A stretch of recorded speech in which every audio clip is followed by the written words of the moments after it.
William had stammered. He had expected a sting in the tail and hadn't been disappointed.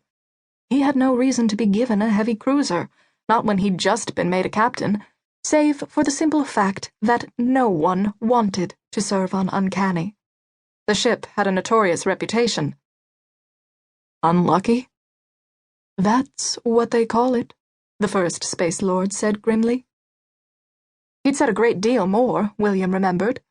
Uncanny had lost 2 previous commanding officers to accidents, but that was only the tip of the iceberg.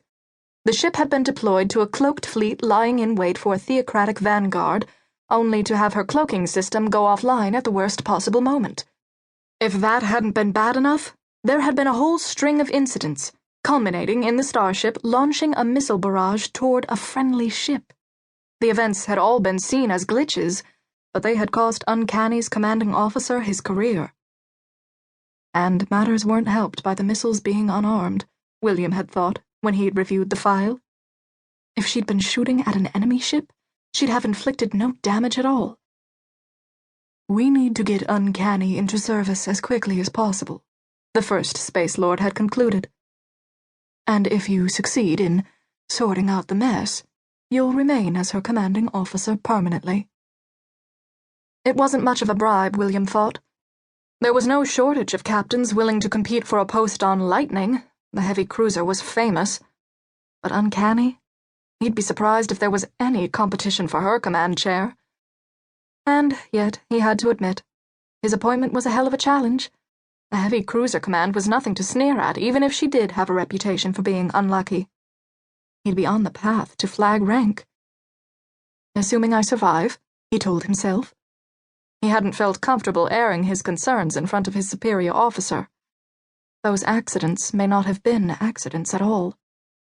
Captain, the pilot said. His voice shocked William out of his memories. We have received permission to dock at Hatch 1. William felt his eyes narrow as the shuttle altered course and sped towards the hatch. Hatch 1 was located near the bridge.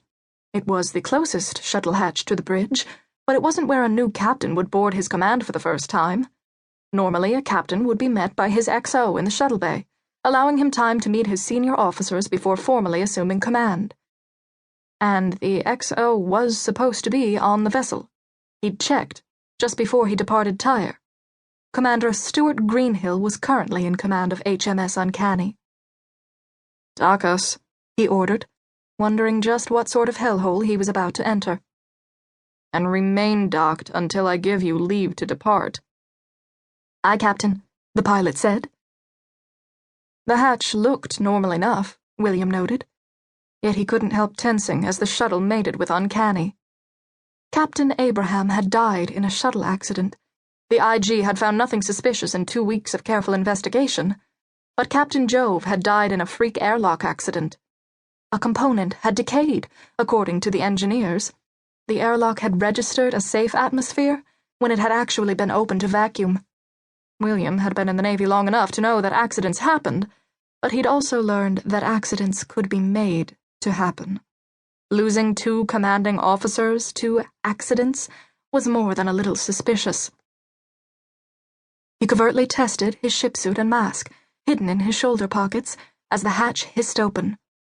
Everything looked normal, but the inner hatch took just long enough to open for him to start feeling nervous. The hatch should have opened at once, unless the sensors registered vacuum or biological contamination.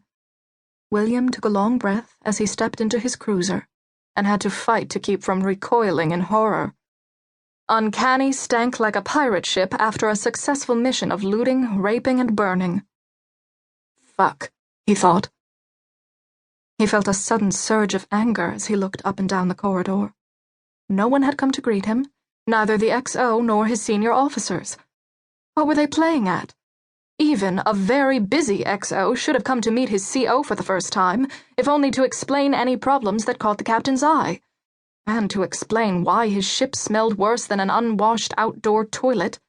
It wasn't as if replacing the air filters required a goddamned shipyard. He took another breath and tasted faint hints of ionization in the air, warning him that dozens, perhaps hundreds, of components had not been replaced for far too long. Every trained spacer